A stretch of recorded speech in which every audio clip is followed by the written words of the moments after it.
राधा राधा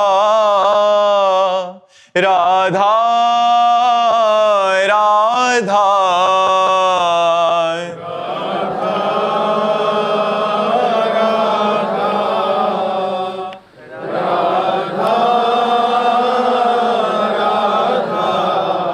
हाय राधा राधा राधा राधा राधा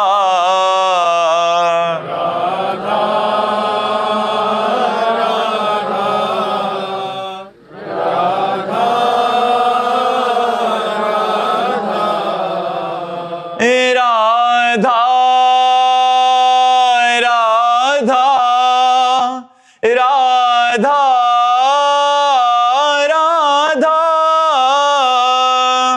राधा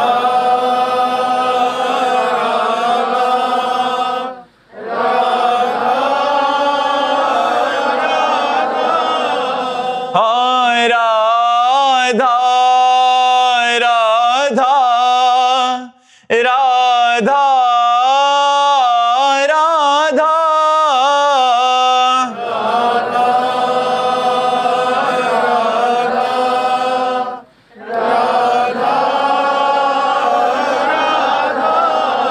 हाय राधा राधा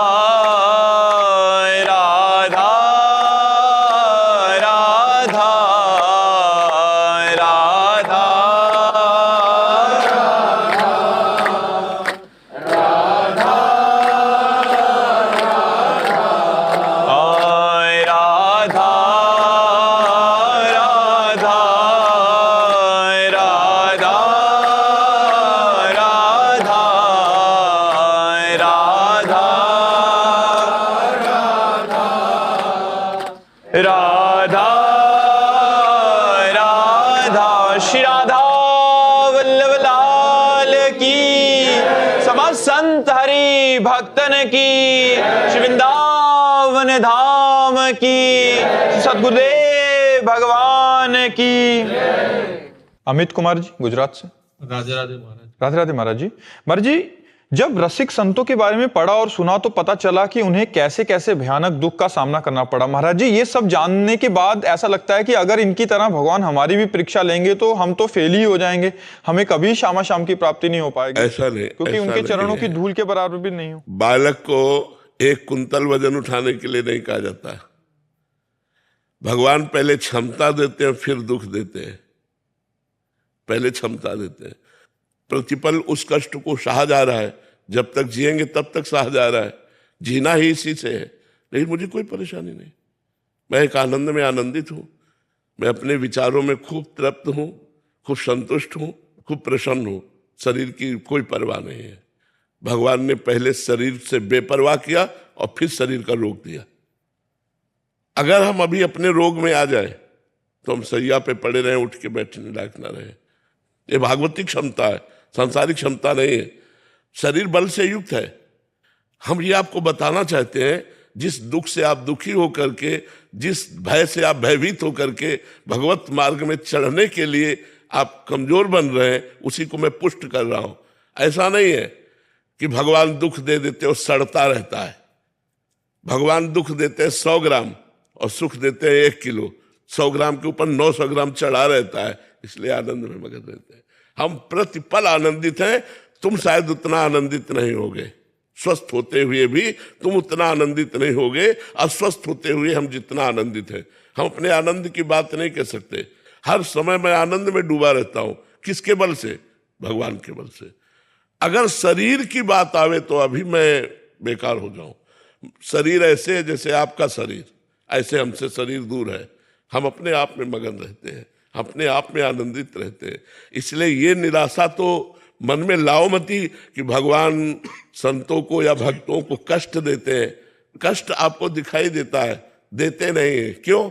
अब जैसे मेरा आखिरी जन्म है, मुझे पता है मेरा आखिरी जन्म है। अब अनंत जन्मों का हिसाब मुझे इस जन्म में भोगवा करके पार किया जाएगा। तो वो थोड़ा थोड़ा थोड़ा थोड़ा कष्ट देते देते देते, मतलब मिलना है पहाड़ जैसा और उसे राई जैसा दे दे करके भुगवा कर भगवान सब बराबर आवागमन से खत्म खेल। इसीलिए बड़े संतों में बड़े बड़े कष्ट देखे जाते हैं, क्योंकि उनका संसार समुद्र से अब आवागमन से मुक्ति हो गई, अब उनका जन्म नहीं होगा। तो जो हिसाब है, किसी को कैंसर, किसी को ये बड़े बड़े रोग दे दिए जाते हैं और उस रोग से लड़ते हुए संसार का उद्धार करते हैं। जैसे रामकृष्ण परमहंस जी के गले में कैंसर था, हजारों आदमियों का उद्धार करते हैं, अपना उद्धार करते हैं, हजारों का उद्धार करते हैं और जय जय होती है ऐसे संतों की। तो ये मत सोचो कि भगवान हमको ऐसा कष्ट दे सकते हैं। भगवान अगर कष्ट देंगे तो उसके साथ इतना बड़ा बल देंगे, यद्यपि कष्ट आपका प्रारब्ध होगा और कृपा भगवान के बल की होगी कि आप रौंद करके उस कष्ट को निकल जाएंगे, आप आनंदित रहेंगे। आप चिंता न करें, ऐसा कष्ट नहीं देते कि भक्त उसमें व्यतीत होकर वो भगवान से दूर हो जाए, वो संसार में फंस जाए, वो दुख में फंस जाए, ऐसा कभी नहीं होता। पक्का समझो, हर आनंद हर आनंद हर आनंद, आपसे बात कर रहा हूं, भगवान की शरण में हर आनंद है। आप कैसे, उसका हम कहां तक वर्णन करें। जो प्रतिपल दुलार कर रहे हैं, भगवान जिसको प्यार कर रहे हैं उसको कितना आनंद मिलता होगा। आपको भी प्यार कर रहे हैं, लेकिन आप भगवान के प्यार की तरफ न देखकर संसार के प्यार की तरफ देखते हैं, इसलिए आप हमारे भगवान के प्यार को नहीं देख पा रहे हैं। और जब मेरे तो गिरधर गोपाल दूसरों न कोई, तो सीधे भगवान पे दृष्टि होती है और फिर उनके प्यार का अनुभव होता है। तो आप ऐसा डरिए मत। विपुल शिंदे जी नासिक से। राधे राधे महाराज जी। महाराज जी, आपके चरणों में कोटि कोटि प्रणाम। महाराज जी, स्वरूप अनुसंधान प्राप्त होने के लिए क्या करें? विवेक। स्वरूपानुसंधान विवेक के द्वारा होता है, और वो विवेक सदगुरु संत का आश्रय लेने से होता है। बिन सत्संग विवेक न होई, बिना साधु संग के, बिना आत्मबोध प्राप्त महापुरुष के विवेक का जागरण नहीं होता। विवेक वही जो सत असत का निर्णय कर सके। सत ब्रह्म, असत माया। उमा कहूं मैं अनुभव अपना, सत हरि भजन जगत सब सपना। जब विवेक जागृत होगा तो जगत स्वाप्निक लगने लगेगा। जैसे स्वप्न के पदार्थ जगने पर झूठे नजर आते हैं, स्वप्न में नहीं, ऐसे विवेक हो जाने पर जगत की जितनी मान प्रतिष्ठा वाहवाही सुख सामग्री भोग सामग्री ये सब मिथ्या नजर आने लगती है। स्वरूपानुसंधान के लिए सबसे पहली आवश्यकता है सत असत का ज्ञान, विवेक। वो साधु संग से प्राप्त होता है। दूसरा, समस्त भोगों से वैराग्य, लोक परलोक के समस्त भोगों से वैराग्य। क्योंकि जब तक हम शरीर भाव में रहेंगे तब तक मन और इंद्रियों की गुलामी के कारण जो मन इंद्रियां कहेंगी उन भोगों को हम भोगते रहेंगे, और जब तक हम भोग भोगते रहेंगे तब तक कर्ता और भोगता रहेंगे। स्वरूपानुसंधान नहीं हो सकता। स्वरूपानुसंधान के लिए इंद्रिय और मन का व्यापार बंद करना होगा। तपस्या और भजन के बल से विवेक के द्वारा जाने हुए सत्य में स्थित होना पड़ेगा और असत का त्याग करना पड़ेगा।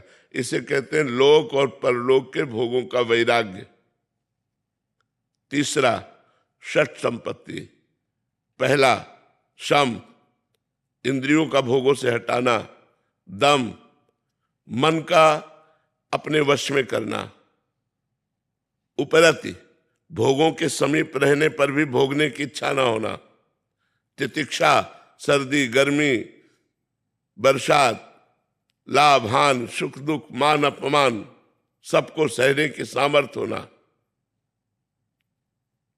श्रद्धा, गुरु और संतों के वाक्यों को यथावत विश्वास पूर्वक स्वीकार कर लेना। मुमुक्षुता, मैं मुक्त होना चाहता हूं। ये जब तक बातें नहीं होंगी तब तक स्वरूपानुसंधान नहीं होगा। किसका प्रश्न है? तो स्वरूपानुसंधान के लिए ये 4 बातें और 6 संपत्ति ये होना अत्यंत आवश्यक है, तब वो अपने स्थूल, सूक्ष्म और कारण तीनों देहों का राग त्याग करके अपने स्वरूप में स्थित होता है, जो स्वरूप चिदानंदमय है। जहां स्वरूप में स्थित हुआ, परमानंद का द्वार खुल गया, वो आनंद में उमग करके मुक्त अवस्था को प्राप्त हो जाता है, जिसे जीवन मुक्त कहते हैं, जिसे जीवन मुक्ति कहते हैं। आयुषी जी, राधे राधे महाराज जी। महाराज जी, आप कहते हैं कि परमात्मा से जुड़ने से जीवन की बाधा का हल मिल जाता है, लेकिन अक्सर मेरे मन में यह सवाल उठता है कि क्या परमात्मा से जुड़ने से पहले खुद से जुड़ने की जरूरी नहीं है? जब तक हम खुद से नहीं जुड़ेंगे या अपने आप को नहीं जान पाएंगे, हम सबसे ऊपर एक शक्ति को कैसे महसूस कर सकते हैं? मम दर्शन फल परम अनुपा, जीव पाव निज सहज स्वरूपा। भगवान का दर्शन होते ही स्वरूप का अनुभव हो जाता है। स्वरूपानुसंधान करना है तो इस प्रश्न का उत्तर हुआ, ऐसे करो। और अगर सहज में जीना है और सहज में प्रभु को प्राप्त करना है और सहज में अपने आप को जानना है, तो राधा राधा नाम जप करो, गंदे भोगों का त्याग करो और भगवान से प्रार्थना करो, तो सोई जानई जेहि देहु जनाई और जानत तुम्हें तुम्हें हो जाई। वो खुद भगवत स्वरूप हो जाता है। ब्रह्मविद ब्रह्म ही भवति, जो ब्रह्म को जान लेता है वो अपने ब्रह्म स्वरूप में स्थित हो जाता है। तो चाहे भगवान के दर्शन की लालसा करो, चाहे स्वरूपानुसंधान करो, बात एक ही है। तत्वबोध और भगवत प्रेम दोनों समान कक्ष की स्थितियां हैं, उसमें कोई अंतर नहीं है। तो चाहे अपने को पहले जानना शुरू करो, तो जो आपने प्रश्न किया उस उत्तर को समझिए। और यदि भक्ति से चलना है तो भगवान की आराधना करो, अपने आप को जान जाओगे, भगवान जना देंगे। भगवान का दर्शन होते ही जीव को निज स्वरूप का अनुभव हो जाता है। मम दर्शन फल परम अनुपा, जीव पाव निज सहज स्वरूपा। प्रेमलता जी, मुंबई से। राधे राधे महाराज जी। महाराज जी, हर व्यक्ति अपने पूर्व कर्मों के आधार पर कुछ प्रकृति लेकर पैदा होता है। क्या खराब प्रकृति को पूर्णतः बदलना संभव है? बिल्कुल संभव है। इसी को तो हम बदलने के लिए मनुष्य शरीर प्राप्त किया है। हमारे हजारों जन्मों की वासनाएं हमारे स्वभाव की रचना करती हैं। जैसे जैसे हमने आचरण किए वैसा स्वभाव बनता है। जैसे किसी किसी के आचरणों से ऐसा स्वभाव बन जाता है, क्रूरता, आक्रामक स्वभाव, हिंसक स्वभाव। वो जो हमारे क्रियाएं होती हैं, जो हमारी कामनाएं होती हैं, जो हमारे संकल्प होते हैं, जो हमारी वासनाएं होती हैं, वो हमारे स्वभाव की रचना करती है। अब यदि हमारे भागवतिक स्वभाव अभी हो जाए तो हमारा जीवन कल्याणमय हो जाए। अब दुर्वासनाओं के कारण हम भागवतिक स्वभाव बनाना चाहते हैं, पर दुर्वासनाएं में बार बार फेल कर देती है, बार बार हमें वासनाओं में गिरा देती हैं। अब हमको खड़ा होना पड़ेगा कमर कस के, मर चाहे जाऊं अधर्म युक्त भोग नहीं भोगूंगा, खड़ा होना पड़ेगा। ये फिसड्डी स्वभाव से नहीं होगा, आज कसम खाई कल तोड़ दिया, ऐसे नहीं परमार्थ में चला जाता। परमार्थ में चला जाता है, आज मैंने नियम लिया है, अब इस नियम का प्राणपण से निर्वाह करूंगा, मर चाहे जाऊं नियम नहीं तोड़ूंगा। ऐसा जिद्दी स्वभाव वाला माया पर विजय प्राप्त करता है। काम क्रोध आदि दोषों पर विजय प्राप्त करना कोई खिलवाड़ नहीं है। तो अपने स्वभाव को बदलने के लिए ही तो हमें मानवदेह मिली है। हमको चाहिए संत सदगुरुदेव की शरण में हो करके उनके द्वारा बताए हुए साधना के मार्ग से हम भगवान की प्राप्ति करें, भगवान का स्वरूप जाने और इस माया प्रपंच से मुक्त हो। नहीं, बड़ी दुर्गति है। आज हम मनुष्य हैं, कपड़ा पहने बैठे, लेकिन कितने जीव ठंडी में ठंडक का दुख भोग रहे हैं, कितने जीव प्यासे हैं, कितने जीव भूखे हैं, कितने जीवों को उबाल के खाया जाता है, कितने जीवों की हत्या की जाती है। देखो ना क्या संसार में हो रहा है। तो हम ही अगर कर्म बिगड़ गए तो बकरा बनेंगे, मुर्गा बनेंगे, गाय बनेंगे, भैंस बनेंगे, और ये राक्षसी बुद्धि वाले लोग काट काट के खाएंगे। इसलिए भजन करो और इस माया से मुक्त हो जाओ। और चिदानंद भगवान यही थोड़ी लोग है। अब जैसे एक गांव का आदमी न जानता हो तो क्या जानता है मृत्यु लोक में एक अमेरिका भी है। लेकिन आप लोग पढ़े हुए तो आपको पता है हर देश है। ऐसे ही केवल मृत्यु लोक नहीं है, स्वर्ग लोक है, महारलोक है, जनलोक है, तप लोक है, सत्य लोक है, अतल वितल महातल तलातल रसातल पाताल, ये लोक है। अगर हम भजन करें तो इसमें क्यों आएंगे, इस गंदे लोक में, जहां बार बार जन्मना, बार बार मरना, नाना प्रकार के भोगों की वासनाओं में पिसना, नाना प्रकार के दुख, शरीर रोग से ग्रसित, मानसिक चिंताएं, हम ऐसे लोक में जाएंगे जहां आनंद है। अगर और भजन कर लेंगे तो भगवान को प्राप्त हो जाएंगे। तो मनुष्य जीवन मिला ही उन्नति के लिए है, लेकिन हम लोग सांसारिक उन्नति को ही मान करके संतुष्ट हो जाते हैं और आध्यात्मिक उन्नति की तरफ ध्यान नहीं देते, और सांसारिक उन्नति जितनी होती सब यहीं की यहीं धरी रह जाती है। आपका चाहे जितना नाम हो, आपकी चाहे जितनी संपत्ति हो, आप चाहे जितने वैभवशाली हो, मरोगे तो तुम्हारे साथ कुछ जाएगा क्या? अब नया शरीर मिला तो पुराने शरीर की वाहवाही किस काम की रह गई? तो इसलिए नाम जप करो और अच्छे स्वभाव की रचना करो, शास्त्र स्वाध्याय करके, संतों का संग करके, गंदे आचरणों का त्याग करके हम अच्छे आदमी बने। हम ऐसे आदमी कम से कम बन जाए कि हम किसी से मिले तो हमारी याद करें, क्या क्या सुंदर व्यक्तित्व, क्या सुंदर उसकी वाणी, क्या सुंदर उसका आचरण, कितना नम्र व्यवहार।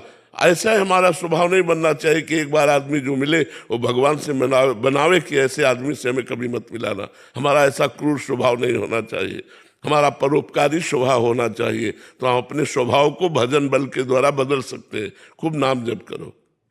डिम्पल रानी जी। राधे राधे महाराज जी। महाराज जी, मन ने जप की संख्या को पकड़ लिया है और नाम व मंत्र का ध्यान नहीं होता, केवल रटन ही हो रहा है, क्योंकि मतलब संख्या पर ज्यादा ध्यान रहता है। कोई बात नहीं, चलाते रहो। आगे चल करके स्थिति आ जाएगी कि मंत्र में स्थिति रहेगी, संख्या पे नहीं। अभ्यास करते रहो, बहुत सुंदर अभ्यास कर रहे हो, करते ही रहना चाहिए, इसे और बढ़ाते रहना चाहिए। नेहा जी दिल्ली से।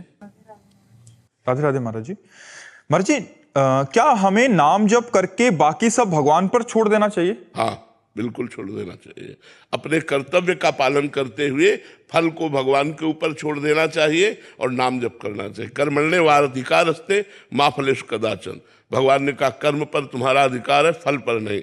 फल के समय सुख दुखे समय कृत्वा लाभालाभो जया जयो। सुख दुख में समान भाव, लाभ हानि में समान भाव, जय पराजय में समान भाव, और निरंतर नाम जप और कर्म करते हुए कर्म फल को भगवान के चरणों में समर्पित करना, ये सिद्ध महापुरुष का लक्षण है। हम लोग कर्म करके उसकी आशा रखते हैं कि कर्म फल में सफलता प्राप्त हो, लेकिन सफलता और असफलता प्रारब्ध से है। अगर आपका पाप कर्म जोर है तो चाहे जितने पढ़े लिखे हो, डिग्री लिए घूमो, नौकरी नहीं मिलेगी। और आपका पुण्य कर्म जोरदार है तो आप झटके में चले जाएंगे। तो असफलता और सफलता ये प्रारब्ध पर जुड़ी हुई है, कर्म पर हमारा अधिकार है। एक बार प्रारब्ध फेल करेगा, 2 बार फेल करेगा, तीसरी बार तो पार ही हो जाएंगे। इसलिए हमें अपने कर्तव्य कर्म को करते रहना चाहिए। राहुल गुप्ता जी। जय श्री हरिवंश महाराज। राधे राधे महाराज जी। महाराज जी, भक्ति व्यक्तिगत मुक्ति है, सामाजिक जिम्मेदारी भी है? नहीं, भक्ति में सामाजिक जिम्मेदारी नहीं है। भक्ति जब हम व्यक्तिगत करते हैं तो समाज का अपने आप कल्याण होता है। जैसे हम इत्र की शीशी फोड़ दें तो सुगंध अपने आप फैल जाएगी, सुगंध सबको मिल जाएगी। ऐसे ही जब हम काम विजयी होते हैं तो हमारा समाज से व्यभिचार का दोष हट गया। क्रोध विजयी होते तो हम किसी की हिंसा नहीं कर सकते। लोभ विजयी है तो हम किसी की बेईमानी नहीं कर सकते। समाज में मंगल में जो वातावरण है वो एक आदमी पैदा कर सकता है। वो समाज को नहीं सुधार रहा, वो अपने को सुधार रहा है, लेकिन अपने सुधार से ही समाज का बहुत बड़ा मंगल हो रहा है। अगर समाज में एक आदमी दुष्ट हो तो समाज का अपने आप हानि होने लगती है। और अगर एक साधु हो, एरिया में एक साधु हो, तो वो एरिया पवित्र हो जाती है, वो प्रांत पवित्र हो जाता है। तो इसलिए पहली जिम्मेवारी हमें भक्ति को समेटना। अगर हम अपनी भक्ति को हृदय में समेट करके उजागर कर दिया तो सतरत लोकांता रहती, उससे लोक का लोक खुद तर जाता है। जैसे आप दर्शन कर रहे हो तो दर्शन से पाप नष्ट हो रहे, संत दर्श जिम पातक तरई, वचन सुन रहे हो, इससे ज्ञान प्राप्त हो रहा है। तो वो जो महापुरुष भगवान की भक्ति में लगा है वो जगत कल्याण की भावना नहीं करता, लेकिन जगत कल्याण स्वयं होता है, स्वयं होता है। जैसे पुष्प में सुगंध आ जाए तो एरिया में सुगंध स्वयं फैल जाती है, ऐसे अगर हम भगवत प्राप्त हो गए तो जगत कल्याण अपने आप होने लगता है। जगत की जिम्मेवारी नहीं होती, भगवान की जिम्मेवारी जगत की है और भगत की जिम्मेवारी भगवान का स्मरण करना है, भगवान का चिंतन करना है, भगवान को रिझाना है। और इसी बात से जगत का कल्याण होता है, क्योंकि उसका नशा है, वो भगवान का यश गाएगा, भगवान का नाम कीर्तन करेगा, भगवान में तो कहीं भिक्षा पाएगा, जिसका अन्न पाएगा उसका मंगल कर देगा, जिस पर उसकी दृष्टि गई या उस पर जिसकी दृष्टि गई उसका मंगल कर देगा, वो मंगल स्वरूप हो जाता है। तो समाज का अपने आप उससे कल्याण होता है। और जो समाज का कल्याण करने चलते हो अपना कल्याण नहीं करते, उनसे समाज की हानि नहीं होती है, मंगल नहीं होता। क्योंकि वो काम विजयी नहीं होते, क्रोध विजयी नहीं होते। जहाँ समाज का संसर्ग हुआ था वो भ्रष्ट हो गए तो उनको भी ले गए और आप भी गए। आप गए और घालई जो कहो सत मार्ग प्रतिपालई। इसलिए बहुत सावधान रहना चाहिए। पहले अपना कल्याण करो, पहले खुद भगवत प्राप्त हो, पहले खुद काम क्रोध विजयी हो, तब जगत का कल्याण अपने आप होने लगेगा। अपना कल्याण करो पहले, जग का कल्याण स्वयं होगा, स्वयं होगा, उसमें कोई करने की जरूरत नहीं पड़ती। चांदनी जी हैदराबाद से। राधे राधे महाराज जी। महाराज जी, कई बार नाम छूट जाता है और कोई दुविधा या कठिनाई आने पर ही नाम स्मरण आता है, तब मन में ये गलानी होती है कि भगवत प्राप्ति कराने वाले नाम को हम सांसारिक स्वार्थ हेतु खर्च कर रहे हैं, ये जानते हुए कि हम अपने और अपनों की कामनाओं। खर्च की तरफ तो नहीं आपको सावधान करते। भगवान का नाम खर्चा ही नहीं होता है। एक बार राधा कहा तो एक बार राधा की कीमत पूरा संसार नहीं है। एक राधा नाम की कीमत पूरा संसार नहीं। एक प्रसंग आता है, दो भाई थे, एक का नाम था कर्मचंद्र, एक का नाम धर्मचंद।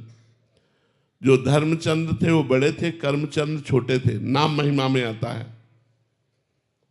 धर्मचंद बचपन से भगवान का नाम जप करते थे, अच्छे आचरण करते थे और उन्हें संत जन प्राण प्यारे लगते थे। अगर कहीं भी संत दिखाई दे तो उनके चरण छू के मना के अपने घर लाना, उनका चरणामृत उतारना, आरती करना, उनको भोजन पवाना। और जो कर्मचंद छोटा भाई था, उसका स्वभाव संतों को देखते ही गालियां देने लगना। संतों से बड़ी जलन थी और वो शराब पीता, गंदे आचरण करता, बिल्कुल विपरीत।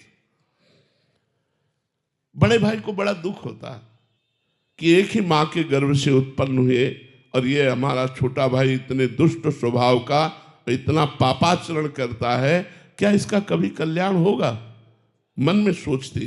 तो एक दिन अयोध्या से मंडली गुजर रही थी, तो धर्मचंद का स्वभाव था साष्टांग दंडवत की। पूरी मंडली को निमंत्रण किया घर में। घर में सब संत भोजन पा ही रहे थे कि ऊपर का कमरा उसका था। वो निकला वहीं से और संतों को गालियां देते हुए, अशुद्ध शब्द कहते हुए। संतों ने धर्मचंद की तरफ देखा, उन्होंने हाथ जोड़ा, महाराज ये मेरा छोटा भाई है, ये शराब पीता है, मांस खाता है, व्यभिचार करता है, बहुत पापी है, महाराज आप नाराज मत हुई, इसको चले जाने। वो ऊपर निकल गए। जब सब संत प्रसाद पा चुके तो उन्होंने कहा, क्या मेरे भाई का कल्याण हो सकता है? जो इस तरह का गंदा आचरण करता है, क्या कल्याण हो सकता है? आप सब संतों से विनय है, अगर कोई रास्ता हो तो हमें बताओ। तो जो महंत जी थे उन्होंने कहा, कल्याण हो सकता है, मैं कल्याण करूंगा इसका। सब संतों से कहा, तुम शंखनाद करते हुए घर के बाहर जाओ। तो शंखनाद करते हुए घर के बाहर जाने का इशारा हुआ कि उसने अपने ऊपर वाले कमरे से समझा कि सब संत चले गए। अब वो महंत जी जाके दरवाजा खटखटाए तो उसने समझा भाई है, तुरंत दरवाजा खोल। जे ही खोला तो तगड़े तंदुरुस्त थे, उठाया और पटक दिया उसको और उसकी छाती में चढ़ के बोले, राम बोल राम। अब वो शराबी आदमी घबरा गया कि अभी इतना तगड़ा महात्मा अगर बैठा रहा तो श्वास रुक जाएगी। तो उसने कहा, राम राम। बस हट गए संत। बोले, जा, ये तेरा कल्याण करेगा और मेरे प्रताप से तुझे ये स्मृति रहेगी कि तू कभी इस नाम को बेचना मत, इसकी कीमत मत लेना। थोड़े दिन में उसको कैंसर हुआ और वो मर गया। मर गया तो यमराज के दूत यमपुरी में ले गए। न्यायाधीश यमराज है। यमराज ने उसका खाता खोला, सब गंदा। एक संत के द्वारा 2 बार राम राम नाम कहाया गया, ये खाते में पॉइंट मिला। अब वो यमराज की खोपड़ी चकरा गई कि 2 बार राम राम का फल इसे क्या दे। उसी जीवात्मा को बुलाया और कहा, बोलो। तुमने 2 बार जीवन में राम राम बोला, इसका फल क्या चाहते हो? तो उनका आप पहले फल तो बताओ, इसका क्या होता है? मेरी मति तो काम नहीं कर सकती कि राम नाम का फल क्या होगा। ये शायद देवराज इंद्र बता सकते हैं। तो उसने कहा हमें साथ ले चलो, इस तुम्हारे भयावने यमपुरी में मैं नहीं रुकूंगा। उसे देवराज की पूरी स्वर्ग में ले गए। देवराज इंद्र से कहा इस जीवात्मा ने 2 बार राम राम का नाम लिया, उसका फल क्या हो सकता है? देवराज इंद्र ने कहा मेरी सामर्थ्य नहीं कि मैं बता सकूं, ये भगवान ब्रह्मा जी बता सकते हैं। तो धर्मराज, जीवात्मा और देवराज इंद्र ब्रह्मलोक पहुंचे। ब्रह्मा जी से पूछा कि इस जीवात्मा ने जीवन भर पाप किया, केवल संत के कहलाने से 2 बार राम राम बोला, इसका क्या फल होगा? ब्रह्मा जी भी दाढ़ी खुजराने लगे कि ये मायामय जगत की वस्तुएं तो नाम का फल हो नहीं सकती। इसलिए उन्होंने कहा कि इसका पूर्ण निर्णय तो भगवान शंकर कर सकते हैं, क्योंकि वो रात दिन जपते रहते हैं। ब्रह्मा जी, देवराज इंद्र, धर्मराज, जीवात्मा कैलाश पर्वत पर पहुंचे। भगवान शंकर ने स्वागत किया। कैसे आगमन हुआ बात बताई गई। भगवान शंकर ने कहा देखो, राम नाम की महिमा तो हम कुछ जानते हैं, वो भी कुछ, पूरी वो भी नहीं। राम नाम का फल क्या होगा ये हम नहीं बता सकते। राम नाम की महिमा जानते हैं कि रा बोलकर जहर पी गए, मां बोलकर उसे बंद कर लिया, आज भी गले में, इसलिए नीलकंठ नाम। राम नाम की बड़ी महिमा है, उसको हम गा नहीं सकते पूर्ण रूप से, लेकिन कुछ गा सकते हैं। लेकिन नाम का फल क्या है ये हम नहीं बता सकते। बोले ये तो साक्षात राम जी ही बताएंगे। अब वो जीवात्मा, धर्मराज, देवराज, ब्रह्मा जी, भगवान शंकर साकेतपुरी पहुंचे सिया राम जी के पास। कहा प्रभु, इस जीवात्मा ने जीवन भर पाप किया, एक संत के कहलाने से 2 बार आपका नाम लिया, प्रभु उसका फल क्या हो सकता है? भगवान ने कहा उसे लाओ और मेरी गोदी में बैठा लो। उस जीवात्मा को गोदी में बैठा ला और कहा देखो, फल तो मैं भी नहीं बता सकता। कहाँ लगी नाम बढ़ाई, राम न सकहि नाम गुण गाई। लेकिन फल प्रत्यक्ष देख लो कि ये जीव घोर नरकों को भोगता, 2 बार राम राम कहा तो मेरी गोदी में आके बैठ गया, ये फल है। भगवान के नाम का फल ये संसार नहीं हो सकता। तो ये बात कि हम नाम जब खर्चा कर रहे तो नाम जब अविनाशी हो, खर्चा होने वाला नहीं। हाँ ये जरूर है कि हम भूल से असरफी को दे करके और नमक खरीद रहे हैं, ये गलती ना करें। अगर हम अपने नाम को बेचे ना तो हमारा नाम सब कुछ प्रदान करवा देगा, विपत्ति हटा देगा, धन ऐश्वर्य प्रदान कर देगा, सुख शांति दे देगा। 2 बार राम राम कहने से नरक से बच गया, और आप सैकड़ों बार राधा राधा जपते, आपको नरक जाना पड़ेगा, सवाल नहीं उठता। इसलिए आप निर्भय रहिए। हाँ, नाम जितना अधिक से अधिक जप पावे और उसे बचा पावे, तो अपने नाम को भगवान की बैंक में जमा करो। नाम को भगवान की बैंक में कैसे जमा किया जाता है?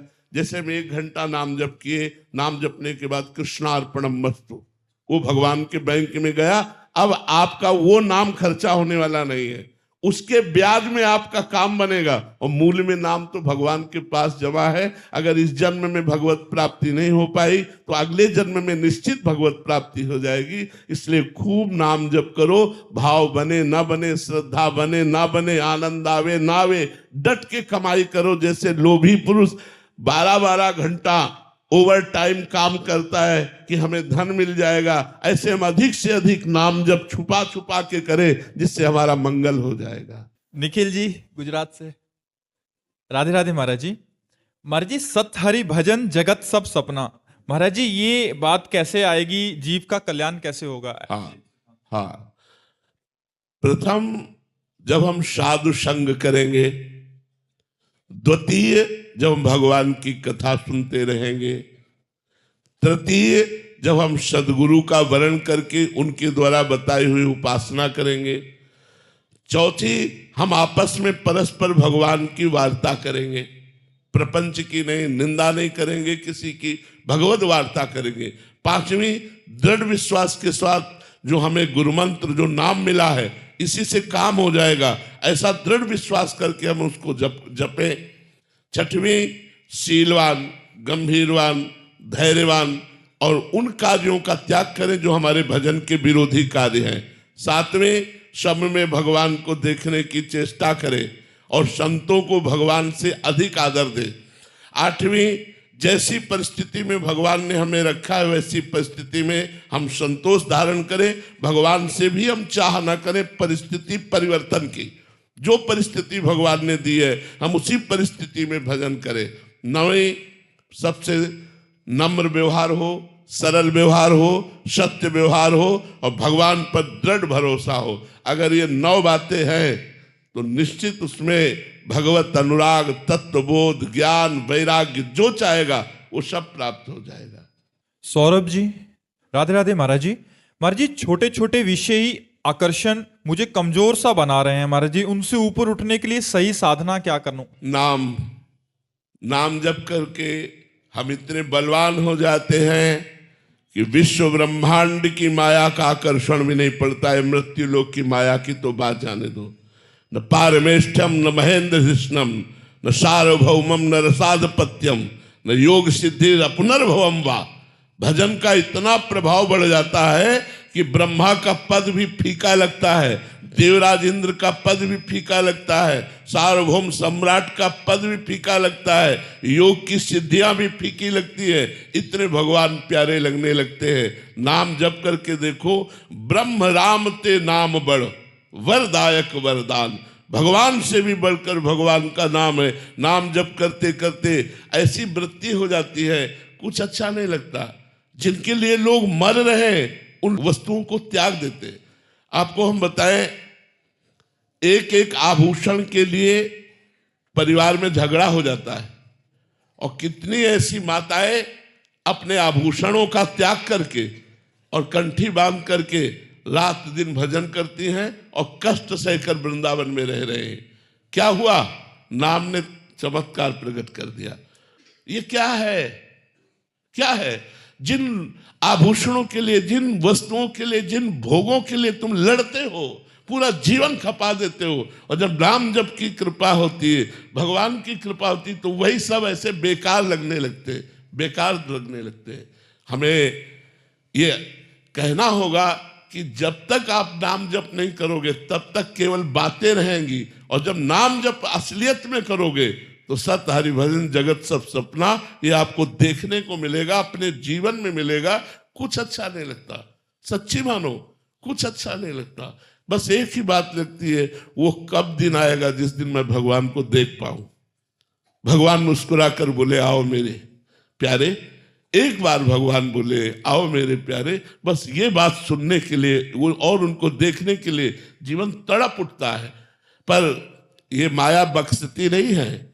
जब कोई भगवान के मार्ग में चलता है तो ये ऐसे मनोहर चित्रण फेंकती है, मनोहर दृश्य फेंकती है, ऐसा मनमोहक जाल फेंकती है कि साधक उसी में फंस जाए और भगवान को भूल जाए।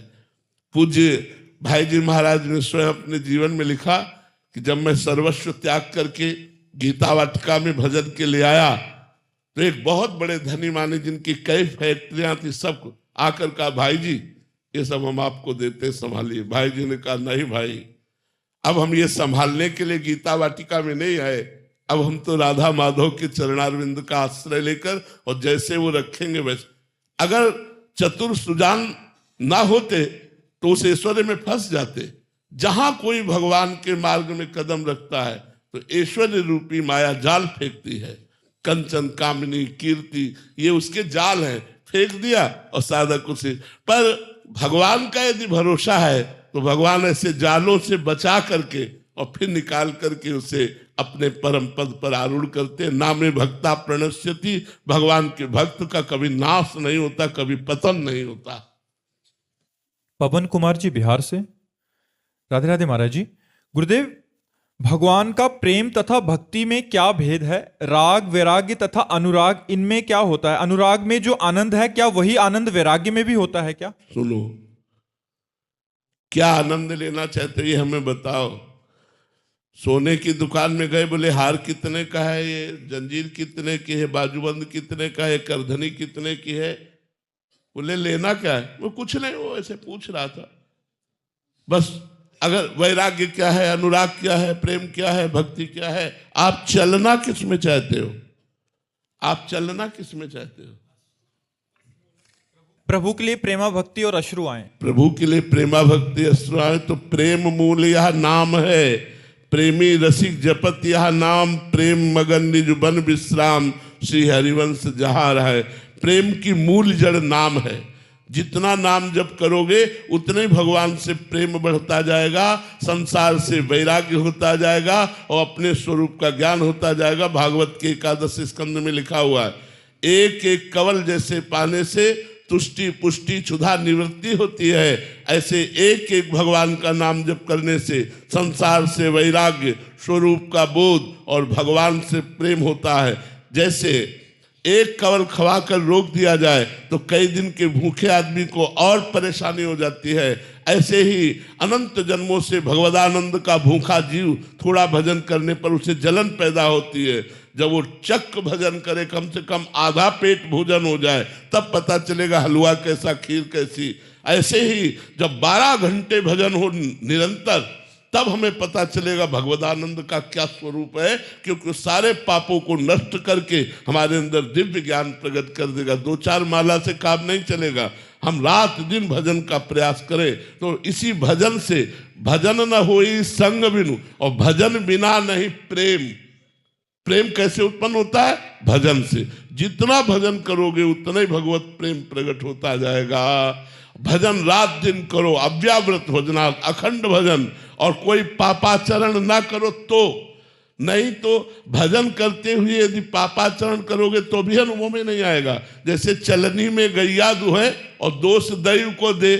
चलनी में जिससे आटा छाना जाता है उसमें गाय का दूध दुहे और कहते हमारे भाग्य में नहीं, क्योंकि पीने को मिलेगा नहीं, वो सब गिर जाएगा। अगर ऐसे ही तुम्हारे छिद्र हैं काम क्रोध आदि, और आप भजन कर रहे हो और उन पर आप दृष्टि नहीं डाल रहे, तो तुम्हारे भजन को छील करते रहेंगे, आपको अनुभव में नहीं आएगा। पहले इन दोषों का त्याग करते हुए हम भजन करें, तब अनुराग की प्राप्ति होगी। भक्ति से अनुराग की प्राप्ति होती है, अर्थात प्रेम की प्राप्ति होती है, और प्रेम से भगवान की प्राप्ति होती है। हरि व्यापक सर्वत्र समाना, और प्रेम ते प्रगट होए मैं जाना। जहां प्रेम वहीं भगवान का प्रादुर्भाव होता है। हर्ष त्रिपाठी जी, राधे राधे महाराज जी। खलहू करही भल पाई सुसंगु, मिटही न मलिन स्वभाव अभंगु। महाराज जी, श्री रामचरित मानस की इस चौपाई के अनुसार कभी कभी दुष्ट भी सत्संग पाकर अच्छे आचरण करते हैं, परंतु उनका स्वभाव कभी ना भंग होने वाला मलिन स्वभाव ही रहता है। सरकार, ठीक उसी प्रकार आपके द्वारा पोषित इस महानीच का मलिन स्वभाव नहीं मिट रहा। आपके बार बार सुधारने पर भी नहीं। खल और मलिन स्वभाव में अंतर है।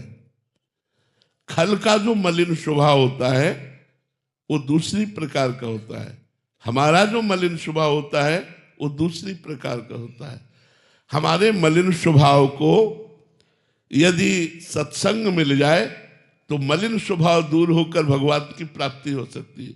जो नीच प्रवृत्ति के दुष्ट संत, निंदा करने वाले संत, अपमान करने वाले, केवल उपहास करने के लिए सत्संग सुनने गए, देखते क्या बोलते हैं, और उनकी बातों का उपहास किया, एक भी शब्द स्वीकार नहीं किया, वो दुष्ट है। खलौ करें भली पाई सुसंगु, मिटे न मलिन स्वभाव भंगु। लेकिन मैं दुष्ट हूं, मैं नीच हूं।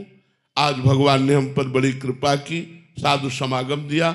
आज देखो मेरे जीवन का वो दिन है जो मैं वर्णन नहीं कर सकता, और वो आकर सत्संग में हाथ जोड़कर बैठ गया और सत्संग की बात सुनी। उसका जीवन निरंतर सुधरता चला जाएगा, और वो खल नहीं है, वो दुष्ट नहीं है, वो मलिन स्वभाव वाला है। उसका मलिन स्वभाव सत्संग से निर्मल हो जाएगा, सत्संग से निर्मल हो जाएगा। लेकिन जो दुष्ट लोग हैं उनका निर्मल नहीं होता, क्योंकि वो संत का उपहास करने के लिए जाते हैं, वो संतों के दोष दर्शन करने के लिए जाते हैं, वो सत्संग सुनने नहीं जाते। वो जाएंगे वहां, लेकिन वो अपनी मलिनता का ही आरोप करेंगे, वो निर्मलता का नहीं आरोप करेंगे। और एक मलिन है जिसके हृदय में बात है कि मैं नीच हूं, अधम हूं, कामी हूं, क्या मेरा भी उद्धार हो जाएगा? निश्चित उद्धार हो जाएगा संत संग से, वो निर्मल हो जाएगा। तो तुम खल नहीं हो, मलिन स्वभाव भले हो सकता है लेकिन खल नहीं हो। अगर खल होते तो प्रश्न ही ना करते। प्रश्न करने का मतलब है जिज्ञासा। जिज्ञासा पवित्र हृदय में होती है। कुछ मलिनता और कुछ पवित्रता आपके हृदय में है, धीरे धीरे बढ़ाइए, पूरे मन को पवित्र कर दीजिए और पापाचरण होने से अपने को रोकिए। जो कार्य निषेध किए गए हैं उन कार्यों को मत कीजिए। जैसे खान पान में मांस मछली अंडा मत खाइए, मदिरा मत पीजिए, पराई बहन बेटियों की तरफ गंदी दृष्टि मत रखिए, पराया धन हड़पने की कोशिश मत कीजिए और नाम जप कीजिए। देखिए बहुत जल्दी आपका हृदय पवित्र हो जाएगा। महाराज जी, साधक को कैसे पता लगता है कि उसका अंतःकरण पवित्र हो रहा है? क्योंकि प्रतिपल तो उसको ऐसे लगता है कि मेरे में वही काम क्रोध लोभ की वृत्तियां हैं। हाँ, ये तब तक रहता है, ये भगवान की बड़ी कृपा है जो ये रहता है, क्योंकि इससे अहंकार नहीं आ पाता। भगवान अपने जनों में थोड़ा थोड़ा ऐसा दिखाते रहते हैं जिससे अगर हृदय से पूछा जाए तो लगता है मेरे जैसा नीच अधम कोई नहीं है, मेरे जैसा अधम कोई नहीं। देखो इतने बड़े महाभागवत श्री सूरदास जी महाराज, जिनके सामने स्वयं भगवान बैठकर पद सुनते, कह रहे हैं मौसम कौन कुटिल खल कामी, जिन मुँह को तन दियो ताको न भजन कियो ऐसो नमक हरामी। देखो कितने बड़े महापुरुष है और क्या लिख रहे हैं अपने लिए। कह रहे जिन मुँह को तन दियो ताको न भजन कियो ऐसो नोन हरामी, मौसम कौन कुटिल खल का। तुलसीदास जी लिख रहे हैं जो मैं अपने अवगुण कहूँ बाढ़ई कथा पार नहीं लाऊं। यदि मैं अपने अवगुणों की चर्चा करूं तो कथा बढ़ जाएगी, वो हम पार नहीं पा पाएंगे। हनुमान जी महाराज कह रहे असमय अधम सखा सुनो मोहू पर रघुवीर, मैं ऐसा अधम हूं, इतने पर भी भगवान की हम पर कृपा है। सबरी मैया क्या कह रही, अधम ते अधम अधम अति नारी, तिनमा मैं मतिमंद आघारी। भगवान के भक्तों में ये जो वर्णन करने की शैली है वो इसलिए है कि उनके हृदय में अहंकार नहीं होता, और अहंकारहीन हृदय ही अपने में दोष देख पाता है। जो अहंकारी हृदय होता है वो अपने में गुण देखता है, दूसरों में दोष देखता है। जो दैन्य होता है वो अपने में दोष देखता है, दूसरों में गुण का दर्शन करता है, इसीलिए वो संत है। महाराज जी, पवित्र हृदय की क्या पहचान है? जब पवित्र हृदय हो जाएगा तो कामादि दोषों का प्रभाव नहीं पड़ेगा। जो काम क्रोध लोभ मोह मद मत्सर ये 6 दोष हैं, इनका प्रभाव नहीं पड़ेगा। काम क्रोध मद मान न मोहा, लोभ न क्षोभ राग नहीं द्रोहा, जिनके कपट दंभ नहीं माया, तिनके हृदय बसो रघुराया। जहां काम क्रोध लोभ मोह मद मत्सर का प्रभाव शून्य हो जाए वहां हृदय निर्मल। अगर थोड़ा भी आकर्षण है तो उस हिस्से में अपवित्रता बनी हुई है। और कभी कभी पवित्र हृदयों में भी इनका विकार का आक्रमण देखा गया। भगवत प्राप्त महापुरुष पवित्र हृदय, लेकिन कीन हो इसका बहु अभिमाना, सो खोवल कृपा निधाना। भगवान उसके अभिमान कहीं न कहीं जागृत। जैसे देवर्षि नारद जी कितने भगवान के नजदीक है, रोज भगवान का दर्शन करते हैं, भगवत साक्षात्कार महापुरुष है, लेकिन एक दिन उनके मन में अभिमान आ गया कि मैं तो काम विजयी हूं। तो भगवान ने माया रची और वो काम से परास्त हुए, भगवान ने उनकी रक्षा की। तो कभी कभी भगवत प्राप्त महापुरुषों में भी भगवान उनके हृदय की उस वृत्ति को कि मैं श्रेष्ठ हूं, उसको नीचा दिखाने के लिए कभी न कभी ऐसे कोई आचरण बन जाते हैं। जैसे माँ अपने बालक को सजाती है लेकिन बाद में काला टीका लगा देती है कि किसी की नजर ना लगे मेरे बालक पे। ऐसे ही भगवान अपने संत को सजाते हैं, बाद में कोई एक काला टीका लगा देते जिससे काला टीका से उन पर नजर नहीं लगती। अरे वही है जो हमने देखा था, ऐसा वही है जो ऐसा।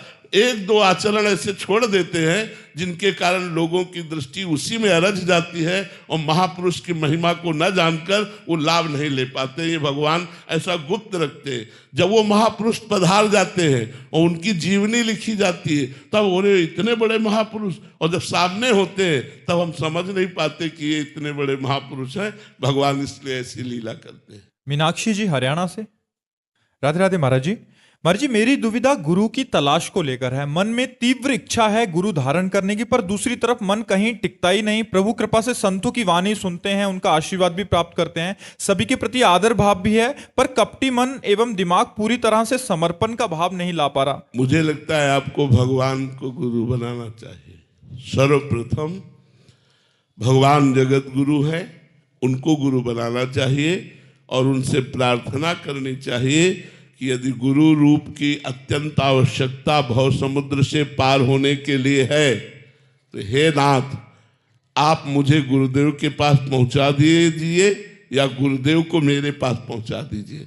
पक्का वो आपको संयोग करा देंगे, गुरु की प्राप्ति करा देंगे, क्योंकि हरि ही गुरु है, गुरु ही हरि है, दो नहीं है, कहने को दो हैं। पर गुरुदेव के रूप में हरि का वर्ण करने के लिए पहले भगवान को गुरु बनाओ और उनसे कहो मुझे ऐसे संत से मिला दो जो आपसे मिला दे। वो मिला देंगे, वो मिला देंगे। करिश्मा जैन जी बेंगलोर से, राधे राधे महाराज जी। महाराज जी, आप कह रहे हैं कि आप एक नियमित संख्या में रोज जप करते हैं और लेखन भी करते हैं, बट महाराज जी जैसे जीवन में आगे बढ़ने के लिए हम धीरे धीरे अपने स्तर को बढ़ाते हैं, वैसे ही क्या भक्ति में भी आगे बढ़ने के लिए नाम संख्या धीरे धीरे बढ़ानी चाहिए। वैसे ही नाम संख्या बढ़ानी चाहिए। देखो, जब भगवान की भूख होगी, भगवान की भी भूख लगती है। अब अच्छा नहीं लग रहा, आज का भी दिन गया, भगवान नहीं मिले, आज की रात भी गई, स्वप्न में भी भगवान नहीं मिले, रोना आता है, तड़पना प्रकट होता है। रात दिन जब तड़पता है तो उसे भगवान का साक्षात्कार हो जाता है। उसके लिए हमें भजन चाहिए। जब भजन करते करते ऐसी पवित्र बुद्धि आती है, दरस बिन दुखन लागे नैन, जब से तुम बिछुरे पी प्यारे कबहु न पायो चैन। दरस, मीरा जी कह रहे, दरस बिन दुखन लागे न, हृदय एक तड़पता है। उस तड़पन के लिए हमें भजन बढ़ाना पड़ेगा। जब हम निरंतर भजन करेंगे और संयम से रहेंगे, इंद्रियों को भोगों का सुख नहीं लेने देंगे, तब व्याकुलता पैदा होती है। क्योंकि इंद्री अगर भोगों में लगी है तो व्याकुलता पैदा नहीं होगी, और बिना व्याकुलता के हरि मिलते नहीं। कबीरा हंसना छोड़ दे, रोने से कर प्रीति, बिन रोए किन पाइया प्रेम प्यारा मीत। तो जब तक हमें चिल्ला चिल्ला के रोना ना आ जाए तब तक तो हमें भजन बढ़ाना चाहिए। फिर इसके बाद तो भजन छोड़ता ही नहीं। पहले साधक भजन करता है, फिर भजन पकड़ लेता है साधक को, फिर वो रात दिन स्वयं चलता है, अजपा जाप चलने लगता है, वो सिद्ध पुरुष हो जाता है। इसलिए हमें तब तक भजन करना चाहिए जब तक हमें रोना ना आने लगे। फिर भजन आपको पकड़ लेगा, फिर वो आपको छोड़ेगा नहीं। श्री राधा आयुषी मिश्रा जी, श्री हरिवंश महाराज जी। गुरुदेव, आप कहते हैं कि संसार में सब छल कपट भरा हुआ है, कोई अपना नहीं है। बहुत अच्छे से महाराज जी समझ आ रहा है और आ भी गया है।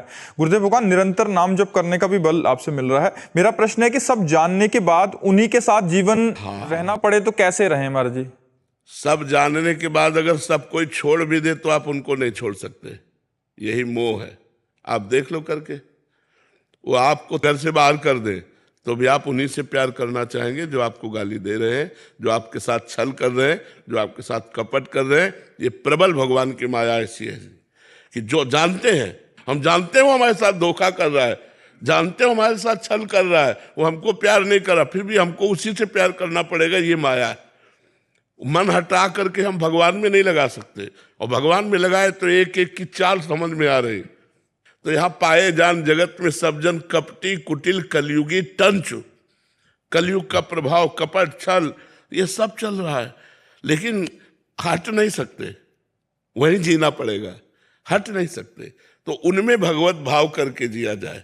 मेरे भगवान इस रूप में आए, मेरे भगवान है तो बच सकते हो, नहीं है बिल्कुल ड्रामा, बिल्कुल छल कपट है, कोई प्यार नहीं करता। अपनी वासनाओं की पूर्ति तक तो प्यार का नाटक चलेगा, और जिस दिन वासनाओं की पूर्ति नहीं होगी, प्रतिकूलता होगी, तो कोई प्यार करने वाला नहीं मिलेगा। आप सच्ची मान लीजिए।